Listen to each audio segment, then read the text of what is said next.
Ladies and gentlemen, I've just seen the Minecraft movie, and the verdict? It's bad. It's bad. And it's not even a fun bad where you can go with friends and poke fun at it. It's the kind of boring middle ground bad where it's just utterly forgettable.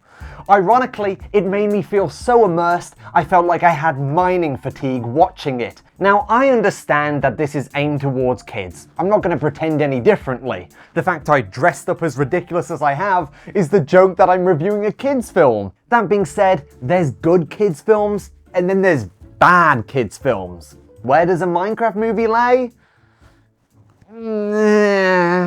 The film really feels like it was written by someone who's only been told what Minecraft is, rather than someone who's a player or at least had heard of it before. Now, a Minecraft movie isn't alone. In recent years, we've seen a ton of film adaptations of video games.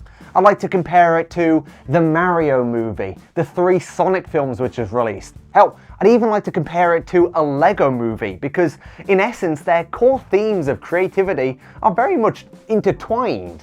I don't think there's any other game like Minecraft in offering so much freedom in what they can do to the player. There's no real story, there's no objectives to really do. You just spawn in and do what the hell you want to do. Hell, for many people, myself included, I don't really play survival mode. I like building redstone stuff in creative.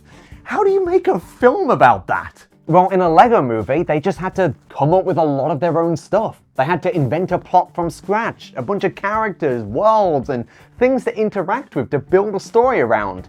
And a Minecraft movie does do a lot of the same. The main protagonists have nothing to do with the game. They're entirely made for the film. But the rest of it and what those characters go through very much feels like a theme park ride of different Minecraft locales. They go to a village, then they go to a mine shaft, then they go to a woodland mansion. Each time going through like the gimmicky things before moving on to the next one. So for example, in a village, you've got Steve walking them down going, this is a villager, this is food, this is an iron golem. Then they move on to a mine shaft. This is a creeper farm. This is a minecart. These are diamonds. There was a lot of discussion and memes online that a lot of the film is just going to end up being Jack Black's Steve explaining all the Minecraft stuff to our fish out of water characters. This is a crafting table. This is an enderman. This is an evoker. Blah, blah, blah. And while it is 90 minutes and it does feel like it's not constant, there is a lot of that. And there is a lot of just straight up exposition. Because I feel like the Minecraft world is so abstracted and departed from any sort of like normal reality that half the film feels the need to just constantly explain what everything is doing and what everything does in this world just for like the parents or people who've never played Minecraft before, just to catch them up to speed of what's going on. And the fact that the film is only 90 minutes long, with an intro and outro, to like what you'll have left time-wise is not a lot for character development and plot. So the film has 5 main characters plus a villain. All it does attempt to give some sort of characterization, but does fall a bit flat. We obviously have Steve, but we also have Dawn, we have Chloe, we have Henry, and we have Jason Momoa's character, Garrett. Garrick's the Cardassian from Star Trek. As for our villain, it's a female evil pigling called Malgosia, who apparently really wants gold, but this gold wanting stuff doesn't really factor into the plot in any meaningful way. The MacGuffin of the film is this blue orb called the Orb of Dominance. Malgosia wants this so she can get to the overworld to mine it for gold, but even when she gets it, all this does is open up a nether portal. But previous to this point, she was sending in piglins to the overworld to track it down anyway. So why couldn't she just go to the overworld and mine it for gold? Like, I don't get why she's after the Orb of Dominance to begin with. Like, because when she does finally get it, she just opens up a big portal. But she was sending armies to the overworld anyway, so, like if she wants gold, it just doesn't make sense. As for the development of the rest of the cast, it's really, really surface level, and I don't feel attached to any of the characters in any way. Not even Steve. So Henry probably has the most development. He is a child who doesn't really fit in with other kids, but he's a bit of like a genius inventor type, and thus when he's shown like the crafting world, his brain runs wild with all these different things he can make. They establish that it's not going to be set to the game rules. You can introduce these new elements and make whatever. Jason Momoa's character makes those buckets connected by a chain, buck chuckets, and the boy character, Henry, he makes a potato gun by introducing real-world elements such as like a AA battery. And that's great. I thought they were going to get really creative with it and make these brand new crafting things, combining Minecraft stuff with real-world things to make things we've never seen before. But they only do it the one time, which feels very, very strange and like a huge missed opportunity.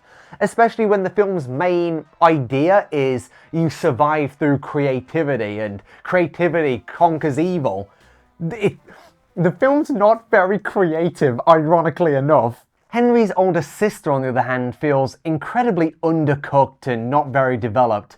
I do like the idea of the character. They hint very subtly at a certain backstory with her, where she's thrust into a role of responsibility at quite a young age. I would have really liked to see it if the film spent any bloody time on the characters, if she maybe had doubts at being able to actually, be responsible for Henry, especially at a young age. She doubts her abilities, but we don't get any of that, really. She just sort of spends most of the film going, "Where's Henry? Oh, I'm scared.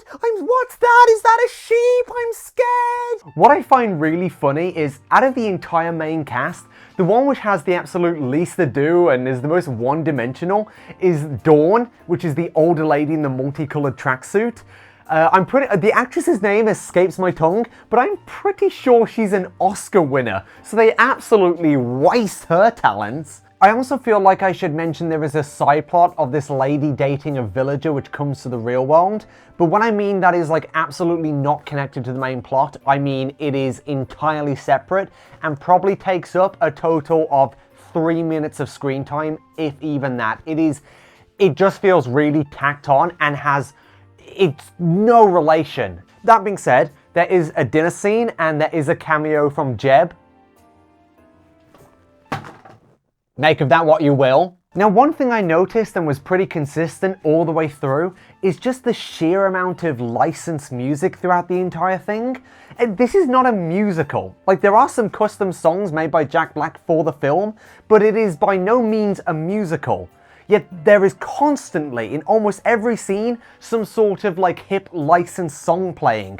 It kind of feels like it's a series of music videos edited together. It heavily reminds me of the original Suicide Squad, where that film was badly edited by a trailer house, and thus it felt like a bunch of trailers stitched together. So the ultimate question is a Minecraft movie thumbs up good or thumbs down bad? Well, to be honest, you already know what my answer is. I said it at the start of the video. It's bad. So should you go see it in cinemas? Is it worth 20 bucks to go see it? I mean, that's up to you. I don't think I'm going to change your opinion. But me personally, I would wait and see this through a different method. I don't know what that would be, but a Minecraft movie. It has mining, it has crafting. What it doesn't have is a good plot. A Minecraft movie uses so much green screen, you would think it was filmed on location. In Minecraft. When they first announced that they were making a Minecraft movie, I went out and purchased this Lego pig. And I said to myself, if the Minecraft movie is good, he will live. However, this film wasn't good. So, only one thing left to do. Ah!